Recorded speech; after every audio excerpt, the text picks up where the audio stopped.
Alors, est-ce qu'une histoire locale peut vraiment nous raconter quelque chose d'universel? Aujourd'hui, on va s'intéresser de près à l'histoire d'un journal, un journal historique, la Marseillaise.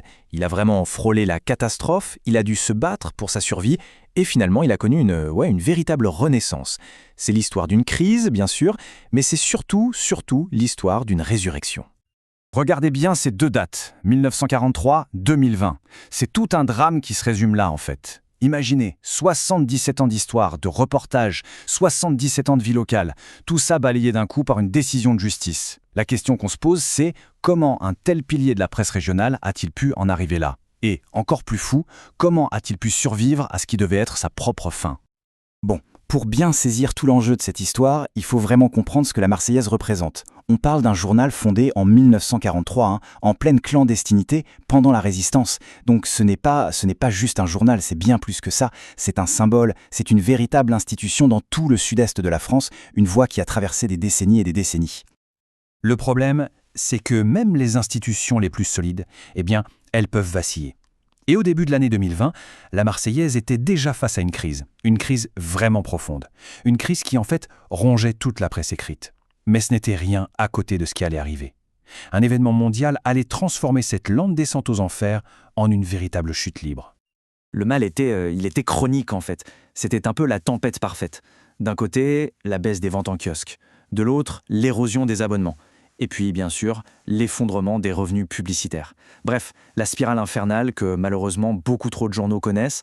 Plans sociaux après plans sociaux, l'étau se resserrait et ça devenait vraiment compliqué. Et là-dessus arrive le coup de grâce, la pandémie. Le confinement de mars 2020, ça a été brutal. Il faut bien comprendre, le confinement n'a pas créé la crise, elle était déjà là, mais l'a accélérée d'une manière foudroyante. Le journal, qui était déjà sur la corde raide, a été frappé de plein fouet.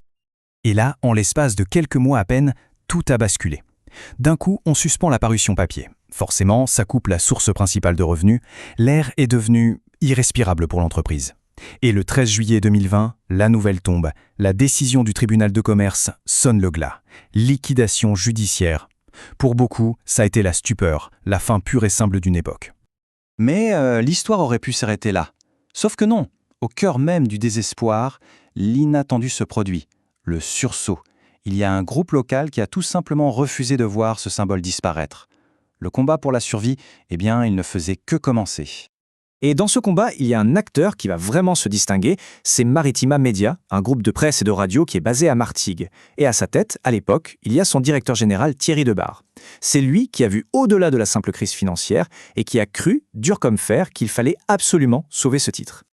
La conviction de Thierry Debars, elle était limpide. Pour lui, il ne s'agissait pas juste de sauver une entreprise. Non. L'enjeu, le point crucial, était bien plus large que ça. Il s'agissait de quoi? De préserver le pluralisme de l'information, de défendre un outil absolument essentiel à la vie démocratique locale, et puis bien sûr, de protéger des emplois.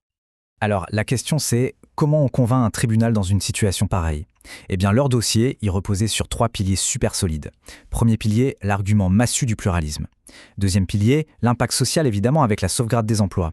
Et enfin, le point absolument décisif, présenter un plan de relance qui soit crédible, qui soit solide et pas juste un vœu pieux quoi. Et ça a marché. Le 7 octobre 2020, le tribunal de commerce de Marseille donne son feu vert. Il valide la reprise. On imagine le soulagement immense pour la rédaction, pour tous les salariés, pour tous ceux qui étaient attachés à ce journal. La Marseillaise venait d'échapper, mais alors de justesse, à la disparition pure et simple. Ok, super, victoire. Mais une fois que l'euphorie est passée, il a bien fallu se rendre à l'évidence, un défi absolument colossal se présentait. Parce que gagner au tribunal, c'est une chose. Mais reconstruire un journal viable pour l'avenir, ça c'en est une autre. En fait, tout restait à faire. Et la tâche était immense. Il fallait littéralement tout repenser. L'organisation interne, déjà. La ligne éditoriale pour qu'elle soit de nouveau pertinente. Et bien sûr, le nerf de la guerre, trouver un modèle économique stable. Et tout ça en même temps qu'il fallait regagner la confiance des lecteurs et réussir cette fameuse transition numérique. Le tout sans jamais trahir l'âme, l'ADN du journal. Et petit à petit, les efforts ont commencé à payer. Concrètement, ça a donné quoi? De nouvelles éditions ont vu le jour, le site web a été complètement modernisé, des partenariats locaux importants ont été noués.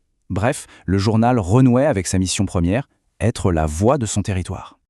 Alors, au final, que faut-il retenir de toute cette aventure? Parce que cette histoire, elle dépasse largement le simple cas de la Marseillaise. En fait, elle nous interroge tous sur la place, la vraie place de la presse locale dans notre société aujourd'hui. Et ça, c'est vraiment la question fondamentale que tout ce sauvetage soulève. Est-ce qu'un journal local, avec toute son histoire, avec son rôle social, est-ce que c'est un produit comme les autres, une simple marchandise qu'on laisse soumise aux seules lois du marché? Eh bien, la réponse qu'apporte cette histoire, elle est sans équivoque. C'est non. Un journal local, c'est bien plus qu'un produit. C'est un bien commun. C'est un lien vivant entre les gens. C'est un espace de débat, c'est une mémoire collective. Et donc, sa survie, c'est un enjeu qui nous concerne tous, qui concerne toute la communauté. C'est peut-être ça, finalement, le mot de la fin. Cette idée de résistance tranquille d'un territoire face à l'uniformisation de l'information. Parce que le sauvetage de la Marseillaise, ce n'est pas juste une belle histoire ou une réussite économique, c'est un véritable acte de résistance. Résistance pour préserver quoi?